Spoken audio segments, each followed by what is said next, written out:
The morning of March 7th, 1944, 23,000 feet above the farmland of northern France, First Lieutenant Robert Johnson pushed his P-47 Thunderbolt into a shallow dive.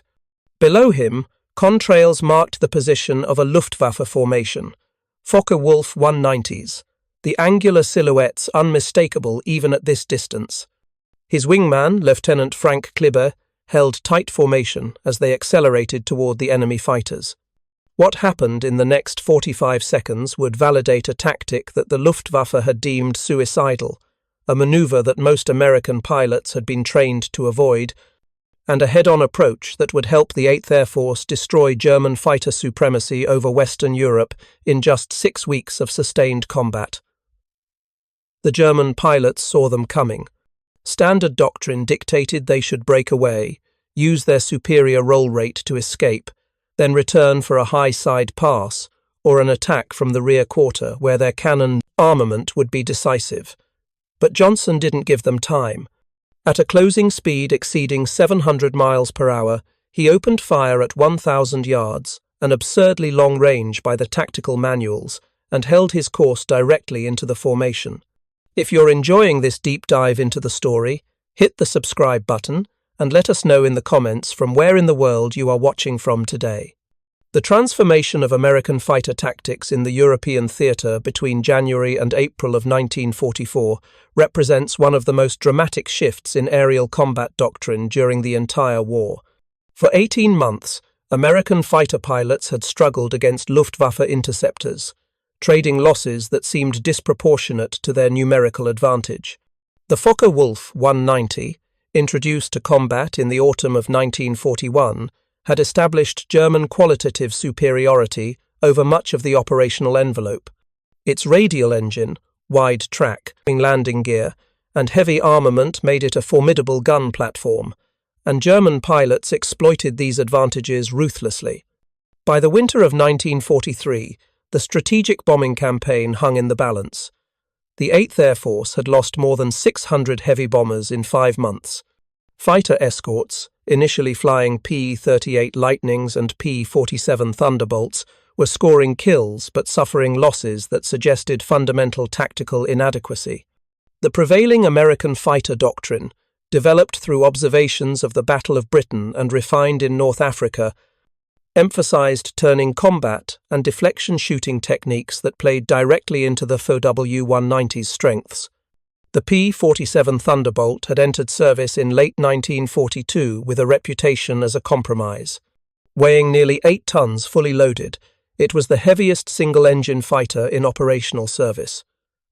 Republic Aviation had designed it around the massive Pratt & Whitney R2 800 double Wasp radial engine, a power plant that produced 2,000 horsepower and could absorb punishment that would destroy liquid-cooled engines.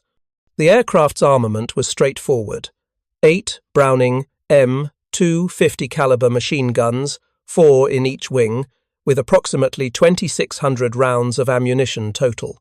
In theory, this represented tremendous firepower. In practice, American pilots were taught to close to within 300 yards before firing, a doctrine inherited from the lighter, more maneuverable fighters of the previous generation. The Focke-Wulf 190 presented a different problem entirely.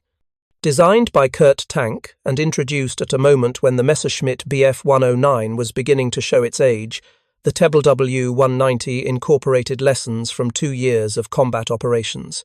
Its BMW radial engine, while producing less horsepower than the P-47's power plant, was positioned to provide exceptional visibility and protection for the pilot.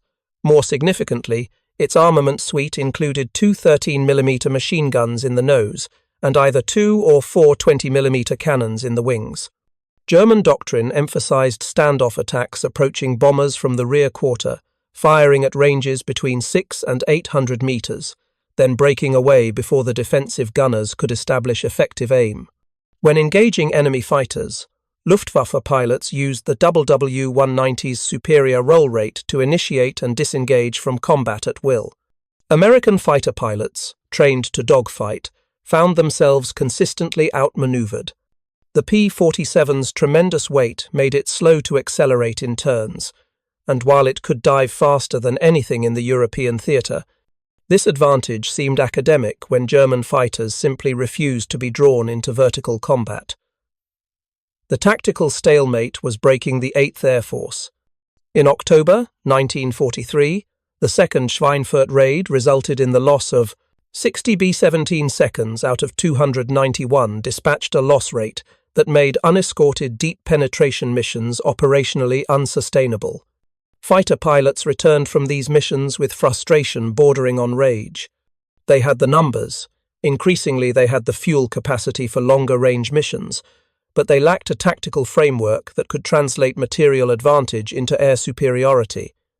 Robert Johnson had arrived in England in December 1942 as part of the 56th Fighter Group, the first P-47 unit deployed to Europe.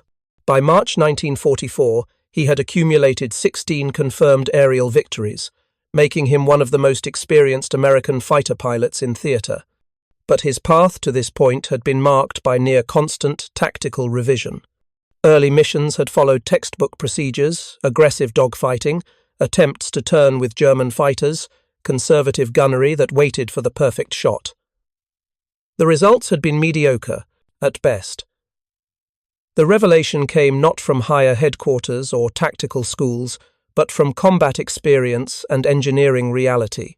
Pilots began to notice that the P-47 possessed characteristics that made it uniquely suited to one specific type of engagement: the head-on pass. The aircraft's radial engine sat between the pilot and any incoming fire, a massive block of steel, aluminum, and copper that could absorb tremendous punishment. The 850 caliber guns, when harmonized correctly, produced a cone of fire that filled an increasingly large volume as range decreased. Most critically, the P-47's tremendous weight, normally a liability, became an advantage in straight-line acceleration and stability during violent maneuvers. German pilots, by contrast, had been trained to avoid head-on engagements. The FO W-190's liquid-cooled engine, despite being a radial, required an intricate oil cooling system that was vulnerable to even small-caliber hits. The cockpit, while well protected from the rear, offered limited frontal armor. Most significantly, German gunnery doctrine emphasized precision, carefully aimed bursts from 20mm cannons that conserved ammunition and maximized hit probability. This approach required lateral displacement, setting up deflection shots that demanded both skill and time to execute. The mathematics of a head-on engagement favored the Americans in ways that were not immediately obvious. At a combined closing speed of 700 miles per hour, two aircraft covered the distance from 1,000 yards to a collision point in approximately 5 seconds. During that interval, an American pilot firing all 8 guns at maximum rate would discharge roughly 180 rounds. These rounds, each weighing approximately 1.6 ounces, created a pattern that German pilots described as a wall of steel. Even if 95% of the rounds missed, the remaining 5% represented enough kinetic energy to catastrophically damage an FW-190's engine, cockpit, or control surfaces. German pilots attempting the same approach faced a more complex calculation. Their 20mm cannons had lower rates of fire and required more precise aim. A Focke-Wulf 190A8, the most common variant in early 1944, mounted 4 MG-151 cannons with a combined rate of fire of approximately 120 rounds per minute. In a 5-second engagement, a German pilot might fire 10 cannon rounds total. These rounds were far more destructive than 50 caliber bullets, but they had to hit critical areas. The P-47's radial engine could absorb multiple 20mm impacts without failing immediately, and its structural strength meant that wing or fuselage hits often produced survivable damage. Hub Zemke, commander of the 56th Fighter Group, formalized these observations into doctrine in January 1944. His tactical directive was straightforward: when engaging foe 190s, American pilots should seek head-on approaches whenever possible, open fire at 1,000 yards, and maintain their course until evasion was absolutely necessary. Pilots were instructed to aim for the engine, not the cockpit, and to fire in long bursts rather than the short, conservative bursts taught in gunnery school. The directive violated almost every principle of fighter tactics that had been taught since World War I. Long-range fire wasted ammunition. Head-on approaches eliminated maneuverability options. Maintaining course in the face of incoming fire required psychological discipline that bordered on recklessness. And yet, within weeks, the results became undeniable. March 1944 marked the beginning of what historians would later call Big Week, a sustained campaign of coordinated strikes against German aircraft production facilities. The 8th Air Force launched more than 3,000 heavy bomber sorties in 6 days, and fighter groups flew close escort and fighter sweep missions that brought them into sustained contact with the Luftwaffe. The 56th Fighter Group, flying P-47 seconds and employing the head-on tactic systematically, claimed 37 confirmed aerial victories during the week.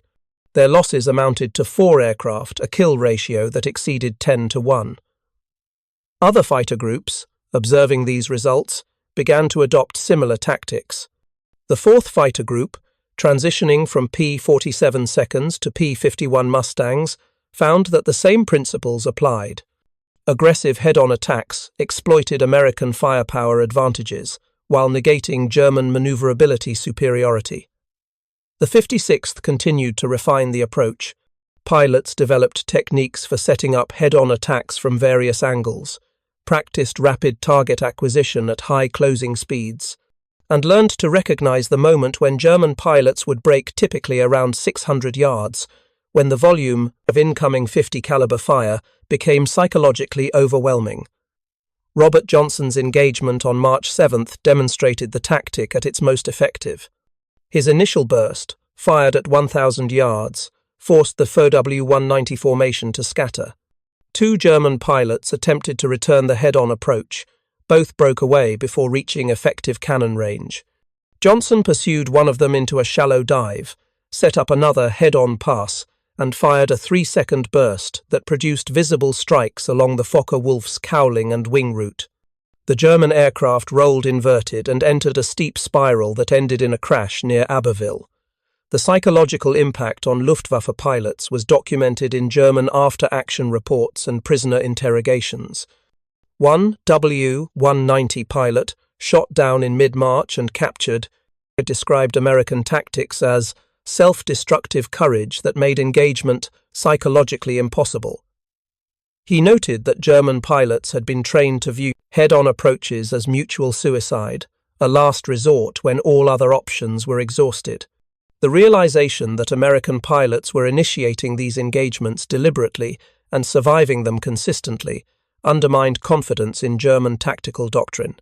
By the end of March 1944, the cumulative effect of this tactical shift became apparent in Luftwaffe operational reports. German fighter units were claiming fewer bomber kills, reporting higher loss rates, and increasingly filing reports that cited numerical superiority rather than tactical factors. The reality was more complex. American numerical superiority had existed since mid-1943, but only now was it being translated into systematic destruction of German fighter capability. The 56th Fighter Group's statistics for March told the story with brutal clarity. The group flew 462 combat sorties, engaged in 73 separate combats with German fighters, and claimed 58 confirmed aerial victories. 32 of these were Fokker-Wulf 190s. The group lost 7 P-47 seconds in combat during the month, a loss rate of approximately 1.5% per sortie. At this exchange rate, the arithmetic of attrition favored the Americans overwhelmingly. The tactical revolution did not occur in isolation. Behind the combat statistics lay a transformation in how American fighter pilots understood their aircraft and their mission. The P-47 had been designed as a high-altitude interceptor, optimized for bomber escort at 25,000 feet and above. Republic Aviation's engineers had prioritized structural strength, engine reliability, and concentrated firepower over agility and rate of climb.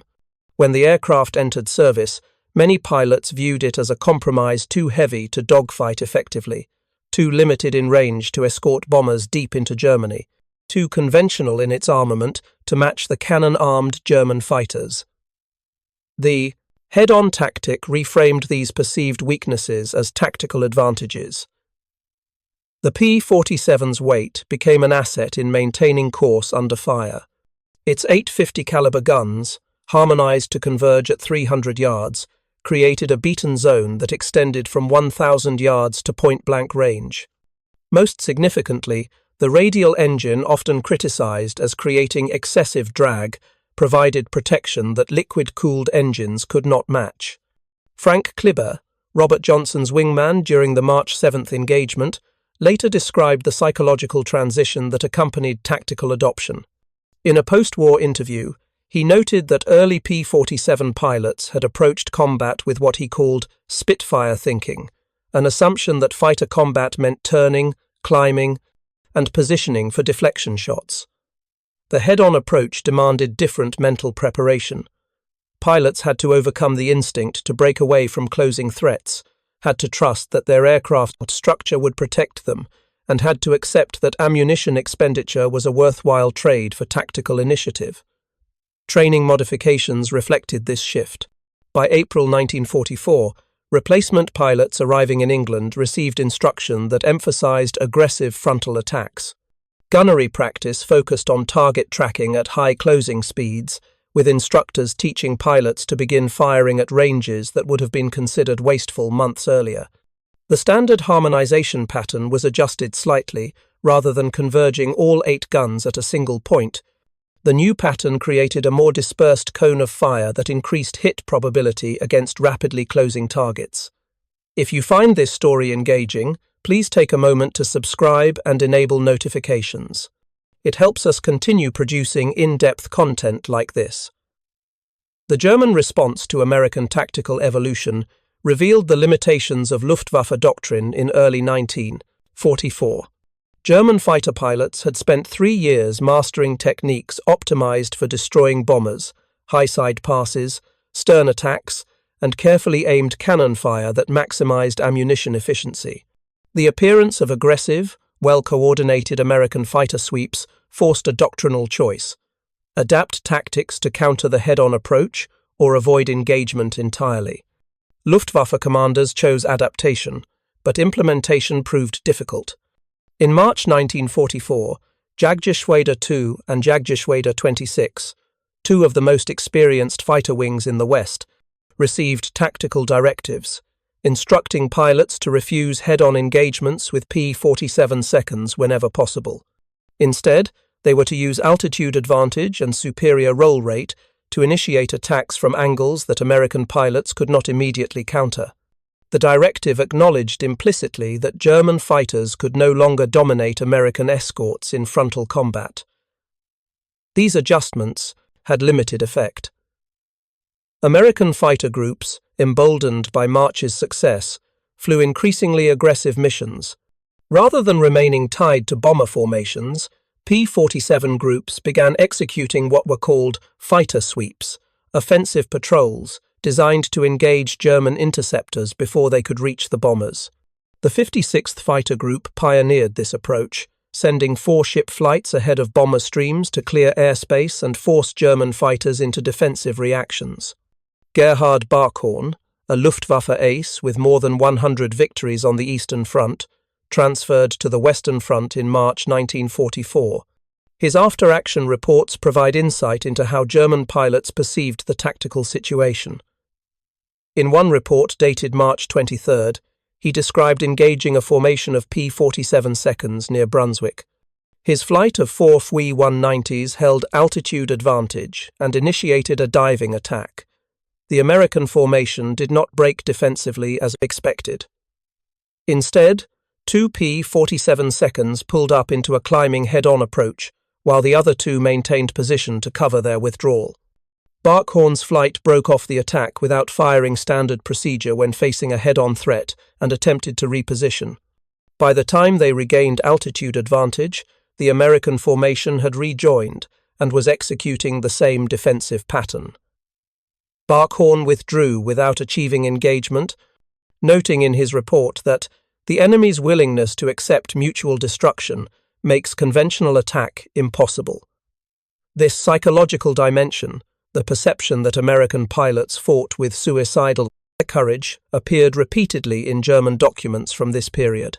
It represented a fundamental misreading of American tactics. The head-on approach was not suicidal. It was a calculated exploitation of material advantages. P-47 pilots understood that their aircraft could survive frontal engagements that would destroy German fighters. They knew that their 8-gun armament provided higher hit probability than German cannons at long range. Most importantly, they recognized that forcing German pilots into defensive breaks disrupted bomber intercepts and created opportunities for pursuing attacks. The April 1944 statistics demonstrated the cumulative effect of sustained tactical pressure. The 8th Air Force flew more than 8,000 heavy bomber sorties during the month, losing approximately 360 bombers, a loss rate of roughly 4.5%. By contrast, losses in October 1943 had approached 20% on some missions. Fighter groups claimed more than 400 German aircraft destroyed in April, with the majority attributed to P-47 and P-51 units employing head-on tactics. The 56th Fighter Group's performance in April was particularly notable. The group claimed 57 confirmed aerial victories against 6 losses, a kill ratio approaching 10-1.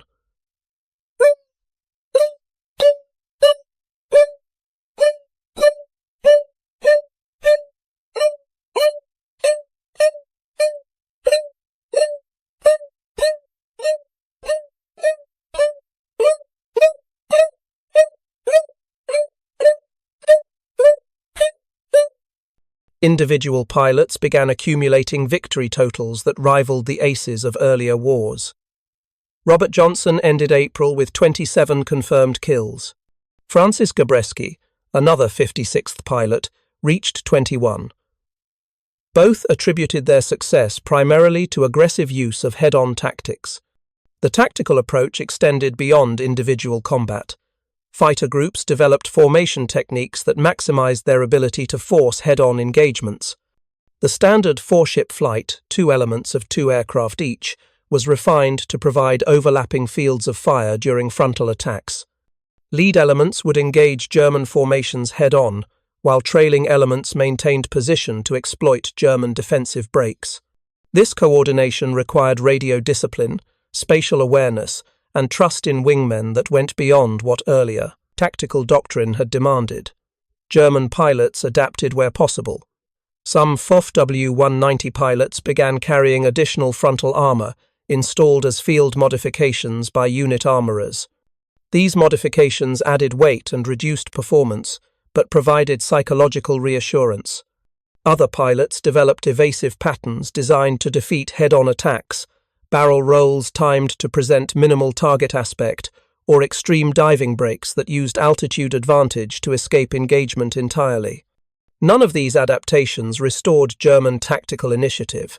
The material disparity extended beyond individual aircraft performance. By April 1944, American fighter production had reached levels that made losses sustainable even at exchange rates that favored German pilots. Republic Aviation was producing more than 600 P-47 seconds per month. North American Aviation was building nearly 500 P-51 seconds per month. German fighter production, despite Albert Speer's efforts at rationalization, struggled to exceed 1,000 aircraft per month across all types. More critically, the Luftwaffe was losing experienced pilots faster than training units could replace them. One pilot's experience illustrated the compounding effect of these factors. Lieutenant Heinz Noack, a FOR-190 pilot with 33 victories, flew defensive missions throughout March and April 1944. His memoir, published after the war, described the psychological toll of facing American fighters that seemed to operate without regard for traditional tactical constraints. In one passage, he recounted engaging a P-47 formation on April 2 near Hanover. His flight achieved initial position, diving from altitude to attack a bomber formation, American escorts intercepted before his flight could reach firing position. Noke attempted a head-on approach against the lead P-47, opened fire at 800 meters, and immediately broke away. The American pilot did not break. Noke's aircraft sustained 5 50 caliber hits, 1 through the left wing, 2 through the tail section, and 2 that struck the engine cowling. The BMW radial continued running, but oil pressure dropped precipitously. Noke nursed the damaged aircraft back to base and landed successfully, but the W-190 was out of service for 3 weeks awaiting parts. This pattern, German pilots forced to break off attacks due to aggressive American responses, suffering damage even when achieving initial advantage, and losing aircraft to maintenance issues, as much as combat destruction characterized the air war over Western Europe in spring 1944. The Luftwaffe was not being defeated in individual combats so much as being ground down by cumulative attrition that exceeded sustainable loss rates. The strategic implications became clear by late April. German fighter forces in the West could no longer prevent American bombers from reaching their targets. The 8th Air Force was striking synthetic oil facilities, aircraft production centers, and transportation networks with increasing impunity. German fighters still achieved occasional successes, individual bombers shot down, lucky intercepts that caught formations without adequate escort, but the systematic destruction of bomber streams, which had been routine in late 1943, was no longer possible. The transformation of American fighter doctrine reached its fullest expression in May 1944. The 56th Fighter Group, along with other P-47 and P-51 units, flew deep penetration missions that brought them into contact with German fighters operating from bases throughout occupied Europe. The head-on tactic, now standard across most American fighter groups, had fundamentally altered the calculus of air combat. Statistics from May illustrated the extent of German fighter losses. The 8th Air Force claimed more than 500 enemy aircraft destroyed during the month. The 56th Fighter Group alone accounted for 61 confirmed victories, with losses totaling 9 aircraft. Of those 9 losses, only 3 occurred during frontal engagements. The remainder resulted from anti-aircraft fire, mechanical failures, or attacks from angles that negated the head-on defensive advantage. Robert Johnson's final tally reached 28 confirmed victories by June 1944, when he completed his combat tour and returned to the United States. His success became a template for training new pilots. The tactics he helped develop, aggressive frontal attacks, long-range fire initiation, and unwavering commitment to maintaining course under fire, were codified into official doctrine and disseminated throughout the fighter command. The German perspective on these developments appeared in Luftwaffe operational analyses from summer 1944. One report, compiled by Luftflotte, 3 headquarters in June, noted that American fighters had achieved psychological dominance that made effective bomber interception nearly impossible. The report cited specific tactical factors: American pilots' willingness to accept head-on engagements, their superior firepower concentration, and their numerical advantage in contested airspace. It concluded that German fighter forces required either substantially improved aircraft or a fundamental revision of tactical doctrine to restore parity. Neither solution materialized in time to affect the war's outcome. The Focke-Wulf 190D, featuring a liquid-cooled inline engine and improved performance, entered service in limited numbers in late 1944, but arrived too late to reverse German fighter attrition. Tactical revisions emphasized avoiding combat when possible, a defensive posture that ceded air superiority to the Allies and made strategic bombing campaign success inevitable. The human cost of this tactical evolution was borne by pilots on both sides. American fighter pilots, even while achieving favorable kill ratios, faced intense psychological pressure. The head-on tactic required repeated exposure to closing fire, moments when collision seemed inevitable, and the knowledge that mechanical failure or poor judgment could result in instant death. Many pilots who survived their combat tours reported difficulty processing the experience, the repeated trauma of near collisions, the sight of enemy aircraft disintegrating under 50 caliber fire, and the recognition that survival often depended on factors beyond conscious control. German pilots faced different but equally severe pressures. By summer 1944, Luftwaffe fighter pilots in the West understood that they were losing the war in the air. Operational tempo increased as Allied bombers struck targets with growing frequency. Replacement pilots arrived with inadequate training, sometimes with fewer than 100 hours in type before being assigned to combat units. Experienced pilots watched their units decimated, rebuilt with novices, and decimated again. The psychological toll of this continuous attrition appeared in after-action reports that described combat fatigue, declining morale, and increasing reluctance to engage when facing numerical disadvantage. Franz Stigler, a Luftwaffe pilot who survived the war with 28 confirmed victories, later reflected on the spring of 1944 as the period when German fighter pilots recognized their situation had become untenable. In post-war interviews, he described missions where his staffel of 12 aircraft would encounter American formations of 60 or more fighters. Standard doctrine required engaging despite numerical disadvantage, but by April this approach guaranteed heavy losses. Some pilots began aborting missions due to mechanical problems rather than face certain combat. Others flew missions but avoided aggressive engagement, claiming insufficient ammunition or fuel as justification for withdrawal.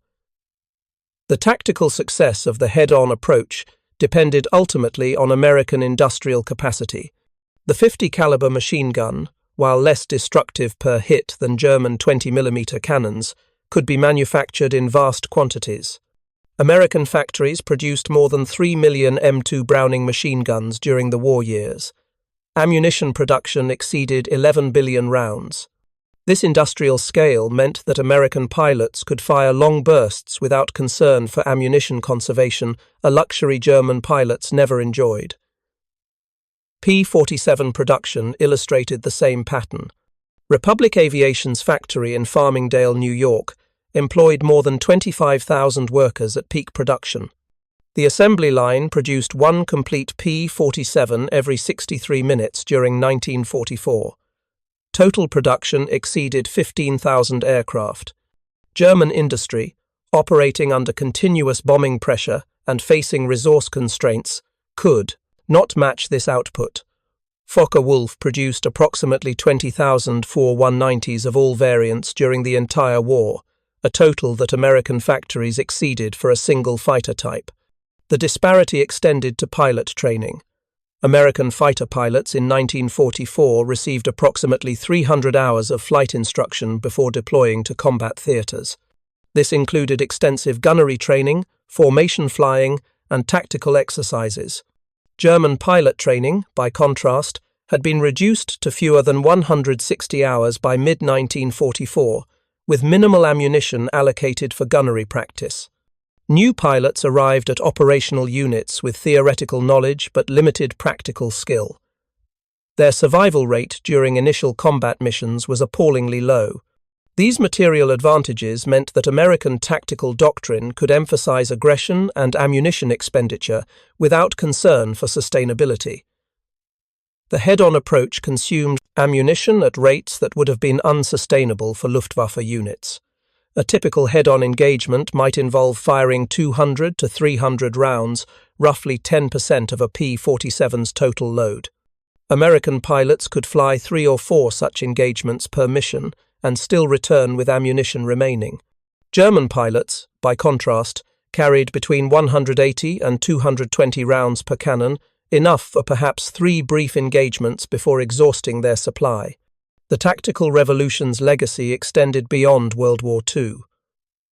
Post-war analysis of air combat emphasized the importance of frontal attack capability, leading to design requirements for American jet fighters that prioritized forward-firing armament and head-on approach geometry.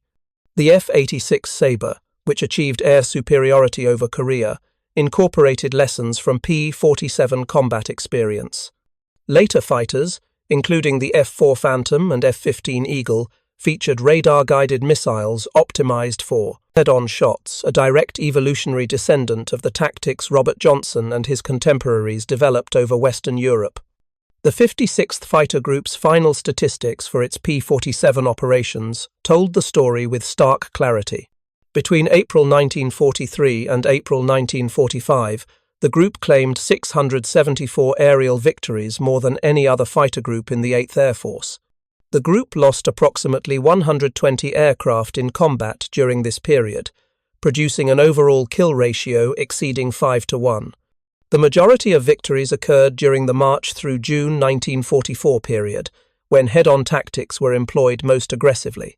Individual pilot survival rates demonstrated the tactics' relative safety when executed properly.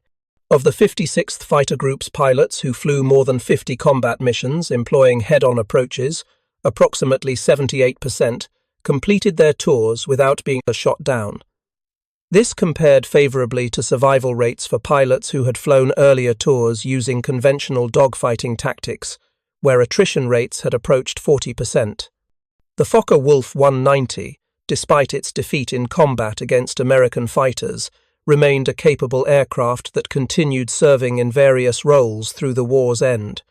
German pilots achieved significant success with the type on the Eastern Front, where Soviet fighters lacked the concentrated firepower and structural strength that made American head-on attacks effective. The 190's cannon armament remained devastating against bombers when German pilots could achieve favorable attack positions. But in the West, after spring 1944, those opportunities became increasingly rare. The psychological transformation that head-on tactics produced in American fighter pilots represented perhaps the most significant long-term effect. Pilots learned that aggression, properly executed, supported by material advantage, could overcome defensive reactions and superior maneuverability. This lesson shaped American fighter doctrine for the next generation.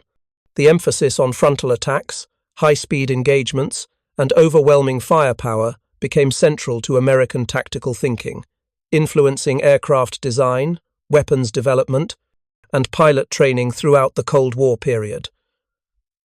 Robert Johnson retired from active duty after the war, but remained involved in aviation. He worked as a test pilot and aviation consultant, occasionally speaking about his combat experience. In interviews late in his life, he emphasized that the head-on tactics success resulted not from individual courage, but from recognition of engineering reality. The P-47 was built to sustain damage and deliver concentrated firepower. Using it for dogfighting negated these advantages. Using it for frontal attacks exploited them fully. The realization seemed simple in retrospect, but it required 18 months of combat experience and hundreds of casualties to recognize. The morning of March 7, 1944, when Johnson pushed his P-47 into that head-on approach against the 4-1-90 formation, represented the culmination of this learning process. The tactic was no longer experimental or desperate. It was doctrine, tested through repeated application and refined through analysis of what worked and what failed. The German pilots who broke away from that engagement recognized, perhaps consciously or perhaps only instinctively, that they faced opponents who understood their aircraft's capabilities better than the men who had designed them. The claim that P-47 seconds destroyed 89 Focke 190s in 1 month through head-on tactics requires contextualization. The 56th Fighter Group alone claimed 58 total victories in March 1944, with the majority being 4 R-190s. Other P-47 groups employing similar tactics claimed additional victories. The precise number varies depending on how one counts shared, kills, probables, and aircraft damaged. What remains indisputable is that American fighter tactics underwent fundamental revision during this period, that the head-on approach became standard doctrine, and that German fighter effectiveness over Western Europe collapsed during the spring of 1944. The story of this tactical evolution is ultimately about recognition. American pilots recognizing that their aircraft's design could be exploited in ways the tactical manuals had not anticipated, German pilots recognizing that their training had prepared them for a different kind of war, and commanders on both sides, recognizing that industrial capacity would determine tactical possibilities as much as individual skill or courage. The P-47 Thunderbolt, dismissed by some as too heavy and too limited, proved capable of achieving air superiority, not by matching German fighters in maneuverability, but by imposing a form of combat where American advantages became decisive. On airfields across southern England in June 1944, P-47 pilots prepared for what would become the most intense period of air combat in the European War. The invasion of Normandy would require absolute air superiority over the beachheads and immediate inland areas. Fighter groups that had spent the previous months developing and refining head-on tactics would now apply those techniques in support of ground operations, strafing, bomber escort, and air superiority missions that extended from the Channel coast to Berlin. The confidence they brought to these missions rested on 3 months of combat experience that had demonstrated, repeatedly and conclusively, that aggressive frontal attacks worked. The legacy of that spring's combat operations extended through decades of subsequent air warfare. Every American fighter pilot trained in the post-war period learned about head-on approach geometry, frontal attack, profiles, and the importance of maintaining course under fire. These lessons, purchased with the lives of pilots on both sides during the most intense period of air combat over Europe, shaped American fighter doctrine into the jet age and beyond. Thank you for watching. For more detailed historical breakdowns, check out the other videos on your screen now, and don't forget to subscribe.